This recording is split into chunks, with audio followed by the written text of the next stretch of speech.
They're off. The Coolmore Wootton Bassett Nunthorpe of 2025. Umgira pink jacket in the centre, a little slow to get away. Out on the right, Manakam with a white face is showing good speed with Night Raider, the red cap up there. Flashy white face of Lady Iman, the white cap just behind Asfoora in the right-hand side of the cluster. Frost at Dawn, the grey is prominent down the middle. Arizona Blaze in a violet jacket upside, she's quality. Towards the left, JM Jungle in the light green, followed by Rumstar and Kurdos. Spicy Margis mid-pack to Washington Heights and Spartan Arrow and Celandine.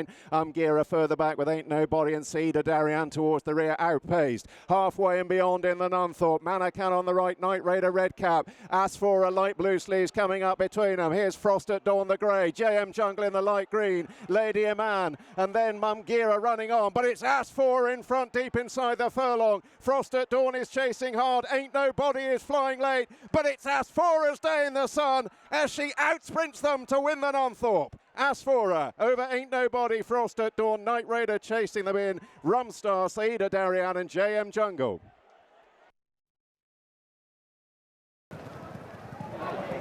Advance Australia Fair. She's done it again in a Group 1 sprint. Henry Dwyer's Asfoora has won the Coolmore Wootton Bassett Nunthorpe. She was one of the Group 1 winners in the race. It's taken time for her to warm to her task this season, but she's won here in the hands of Oisin Murphy, and she hasn't just won, she's won impressively at 11-1. She emulates Hortensia as another Australian trained mare to have won the Nunthorpe, and she has done so stylishly. Some extraordinarily creditable runs from horses that you might not have thought could do that in behind, including Ain't Nobody in cheek pieces for the first time, who has made it very, very tight for second place. But 11-1, Asfoora has won. And it was in no doubt from a long, long way from home. She was produced from behind the pace-setting Night Raider and was going much the best from far out. Yeah, she travelled strongly into the race. She came from stall 5, as you say. She got the ideal toe into the race from Night Raider. Oldest runner in the field, 4th in the race last year. She was top rated. She came in not in quite as good a form as compared to 12 months ago, but she's really shown a class today. Travelled really well under Oisin Murphy. Yeah, it's very tight for second between Frost at Dawn, another terrific run from William Knight's, very, very speedy Frost at Dawn, and Ain't Nobody, who has been completely revivified by the application of cheek pieces. There's the 1, 2, 3, all fairly low drawn, and that did seem to be the place to be, Chris. It did, but unlike in some of the races through the course of the week, they haven't gone right across towards that far rail, so the low drawn horses held the ground and end up on what does look to be the best part of the track. Night Raider, as expected, very comfortable, making the running over 5 furlongs at the highest level. Sit for the winner, isn't it? It is, and right up said beforehand, Lucky, about having to travel through the middle part of the race at York over middle distances, and that over sprint distances, and that is exactly what she's done. She's right on the tail of the pace setting Night Raider, but doing it nice and comfortable, getting that slipstream through, switches out and picks up really well. Ain't Nobody stuck on from a long way back to make it interesting for second. Stalk and Pounce, the winner. Stalk and Pounce. Ain't Nobody, Frost at Dawn. Night Raiders hung on in there for 4th, just ahead of Rumstar, who I think's just done JM Jungle for 5th, then Saida Darien and Bagheera. The 2-year-olds, well, Spicy Mark, Orange Cap, and Lady Iman, where you can see her travelling well at this stage, the white cap, but she just doesn't find. No, doesn't find a great deal off the bar. Just look where Ain't Nobody is now. He must have been stone last at halfway, but he's got a nice gap there, but he quickens up really well. Bagheera tried to go with him. Lady Iman's not too far away as well. Rumstar finishes off strongly down this near side, as does Frost at Dawn. Yeah, Said Darien found 5 furlongs too sharp at this track in this company, was the concern beforehand, but does run on well to not be beaten that far. Could win a good one back at 6. Yeah, 2-year-olds have finished last and 3rd last in the end, all too much for them. Another good run from JM Jungle. He's run his usual honest race, right up there from a very early stage. Might have done better, drawn slightly lower, but no real excuses. Saida Darien could never get into it over 5, really. No, the low draw probably didn't help her as well. She wasn't the quickest into stride. She was last after a furlong, never really got involved, but she's probably done well to finish where she has done. As Chris said, back up to 6 will definitely suit. But it's a massive effort from Henry Dwyer and his team to get this mare Asfoora back into the Group 1 winners enclosure. She wasn't among the very, very best sprinters in Australia, but not too far behind. An extraordinary performance to win the Charles III last year. This year, they couldn't get a prep run into her, and way outside the record, 57.59. Course record is 55.9, but they couldn't get her going till a bit later this season. Asfoora couldn't get a prep run into Ascot, ran okay at Ascot, and then the ground went against her at Goodwood. Yeah, that's right. Compared to last year, as you said, she won the King Charles. She was 4th here, 2nd at Goodwood. Not quite as smooth a preparation, but she's been produced on the day. Track's really suited her. Strong travelling mare, sat in behind the leaders, gets on well with Oisin Murphy. She might be a 7-year-old, but she retains all the ability. Yeah, terrific performance from Asfoora. It was just never another horse in the race that really looked like winning. No, she was always very, very comfortable, and she followed the right one, didn't she? She got right on the back of Night Raider, who was taking them along at a good enough clip. I think you've got to give Frost at Dawn a lot of credit for that really good run as well. Just caught for second by Ain't Nobody, who's run well above himself on the face of it. But Frost at Dawn, she can win a big one, you would think, judging by this, beaten by Asfoora, who had the best form coming into the race, but it just hadn't been this season's form, had it?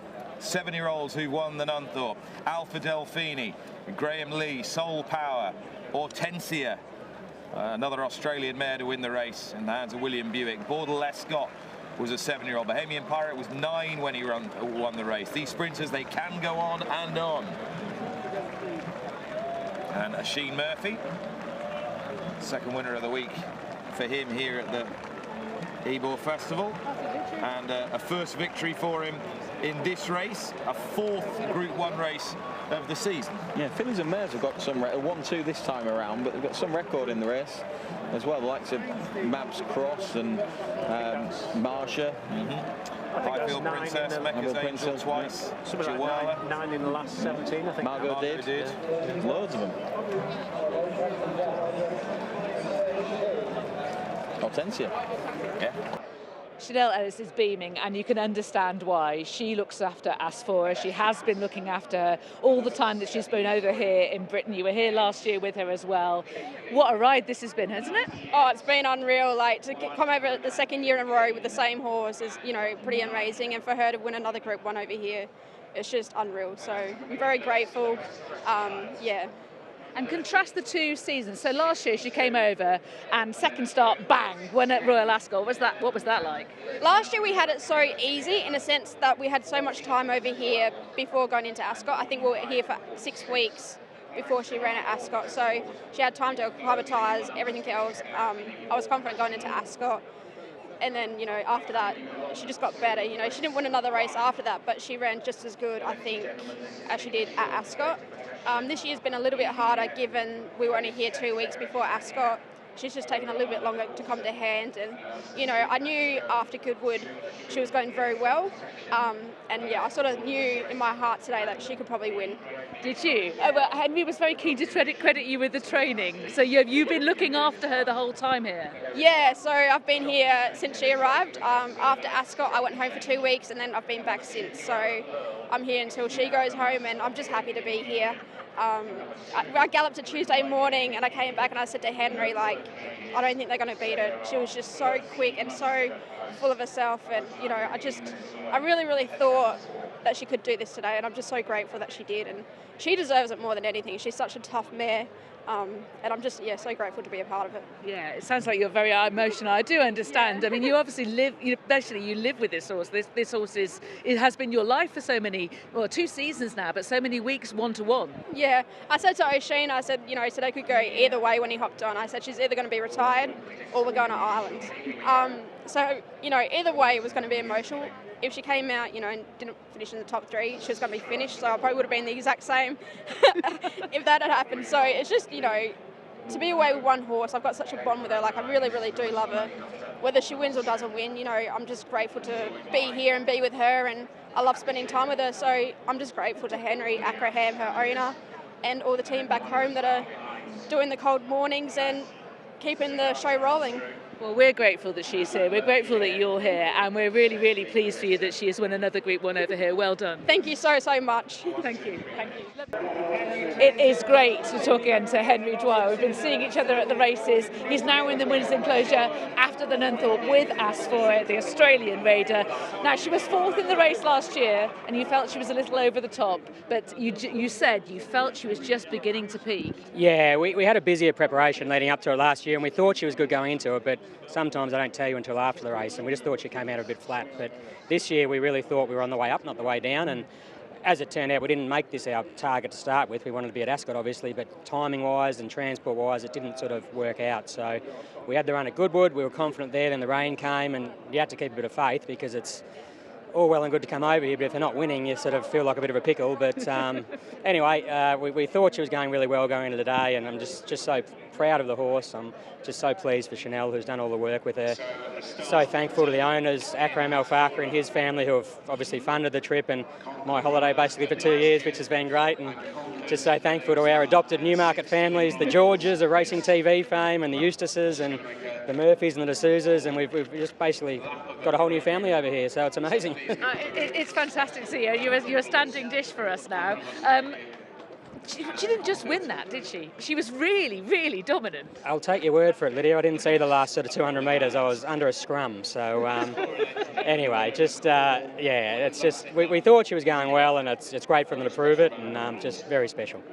And were you always certain you were going to come back here this year after what happened last season with the win at Royal Ascot and going on to run so well in all the top sprints? Truth be told, it was all getting a bit hard prior to Ascot, and we didn't have the transport, and 100% honest, if I owned the horse, I wouldn't have come back. It just was all too hard, and Akram was very insistent that she come back. He enjoyed everyone's hospitality last year and thought she deserved another chance, and I was happy to go with the plan, obviously, but he's a sportsman and he's happy to keep her going as long as she's racing well. So if we can get to Ireland or France or America or whatever happens, I'm not sure, but she owes us nothing, obviously, and we're just thrilled to be here and just enjoy something new and different and exciting, and it's great. It's great to hear that the experience was one of the real compelling factors to come here to Britain. Well, you know, everyone poo-poos the prize money, but that's worth a lot of money, that race today, more than she would have won in a race in Australia. There's just nothing for her. Just the horse is a specialist 5.5 furlong horse. There's no options for us, so we came here. Money's one thing, but the owner, Akram, he's not in it for the money, he's in it for the excitement. He bred her, he owns the mare, he owns the full sister, he's got the whole family, so yeah, good. Kevin Ryan just congratulating you. And it just, it's just for him it's special, for me it's special, for my whole family it's special, and it's just a once in a lifetime opportunity. Hopefully, well, 2 years in a row, and who knows, 3. That would be amazing. Really?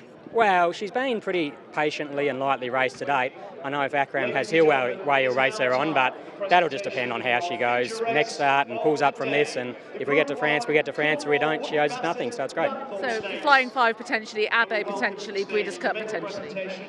Flying 5, assuming she pulls up well, yes. The ground you can get in France. If it was a heavy track, we may not go there. America's a big logistical challenge. It'll depend on if she's still feeling and going well. But yeah, we'll see what happens. Well, it's been absolutely fantastic to have you back here. Thank you to you. Thank you to Akram. And it's just you've added immeasurably. And congratulations on adding to your country's tally in the race, emulating Paul Massara with Hortensia back in 2012. I know Paul well, and I'm very excited to emulate him. Second horse to win the Nunthorpe. But I want to thank you guys. You've been so welcoming, and we've enjoyed it so much and had such good fun. Let's hope it can happen again. Yeah, come back, Henry. Thank you very much, and well done. Thanks, Lydia. Cheers. Watch live racing now on racingtv.com.